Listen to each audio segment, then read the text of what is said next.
Thank you, Supervisor Cox, and good afternoon. Before we get into our updates on the state and our current status around coronavirus, I'd be remiss if I did not briefly address the issue that is top of mind for so many San Diegans, and that is that all of our communities have been hurting due to the global pandemic and its impact on San Diego, but it is clear that is not the only pain that is present in our communities.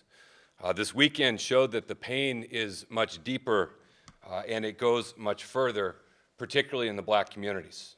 This pain is real, it is genuine, and it deserves not only our support, but our actions to address the systemic problems that have caused it. The anger and impatience that so many people feel is justified, and it's not just about George Floyd, or it's not just about a young man in La Mesa. It is about a systematic racism that has been baked into our society from its founding.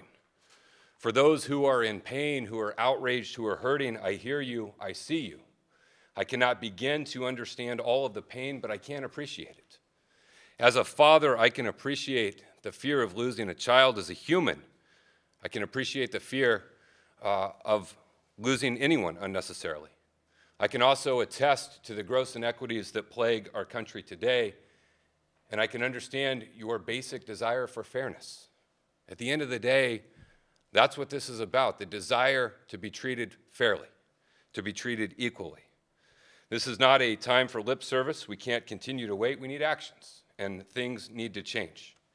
We have seen these inequities and systematic racism in policies, whether it's redlining, whether it's underlying health conditions inequities, whether it's environmental justice communities, access to capital, or use of force policies. And for decades, we have failed to address deep-seated wounds. We have failed to uplift voices, and we have continued to try to sweep our nation's original sin under the rug. And the simple reality is that cannot continue anymore. We didn't just see this hurt and pain in San Diego. We saw it throughout California, and we see it throughout the country. In San Diego, I celebrate your right to peacefully protest. I celebrate your right to make your voice heard, to be clear that systematic and structural racism must end and that real change is needed. That is a voice that needs to be loud and it needs to be clear, but we cannot let our anger or our hurt turn into violent actions that distract us from the goal of advancing the cause of justice. We cannot let a few distract from the importance of what is at stake. I applaud the fire that burns within those who are peacefully protesting, a fire fueled by injustice, an internal fire that can light the path to a more perfect union. But that internal fire, present in so many, should be the only fire that burns in our region. I need you, we need your voices to hold us accountable, to continue to push for actions, and I ask you to channel your frustration into the goal for meaningful structural change, and I pledge to stand beside you, using my privilege and position to empower and uplift and join with you in these efforts, and it's my hope that as a region, we can move forward on that path to a more perfect union. With that having been said, we will move into coronavirus. Governor Gavin Newsom applauded the tremendous progress communities have made at the end of last week and made an additional step forward in terms of local control. We've reached a point in the pandemic where, as the governor outlined, the state of California will dictate how entities will open back up and leave the responsibility to county public health officers about when they should open back up. Thanks to San Diegans' attention to stay-at-home orders, thanks to the tremendous community collaboration and support we've seen, we have slowed the spread. Our hospital systems have been able to increase the capacity and have in surge planning around beds, PPEs, ventilators. We've significantly increased our testing capacity along with our tracing and treatment capacity. And throughout the duration, including the recent weeks of reopening, our numbers have remained relatively steady, and that has allowed us to continue the process of reopening businesses and recreational space. Again, last week, the governor outlined stage 3 entities will be those that the state will provide the guidance about how they can open. Once that guidance for each entity is provided, it will be up to local counties and their public health officers to determine when those entities can begin. The numbers show that our early response is deserving of greater local control, and now the responsibility moving forward will lie with each and every one of us to ensure that we have a smooth and steady recovery. I'd like to briefly talk about those things that are presently open in San Diego County and then those things that we believe are coming in the near future. Starting with those things that are open, obviously essential businesses, grocery stores, pharmacies, gas stations.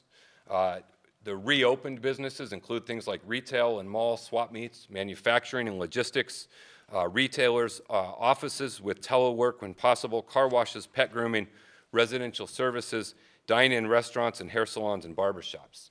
We've also seen significant progress on outdoor parks and recreation, both in our beaches, which Supervisor Cox just alluded to, camping and parks, and of course places of worship are allowed to be open, provided they do not exceed 100 attendees or 25% of the capacity, whichever is lower.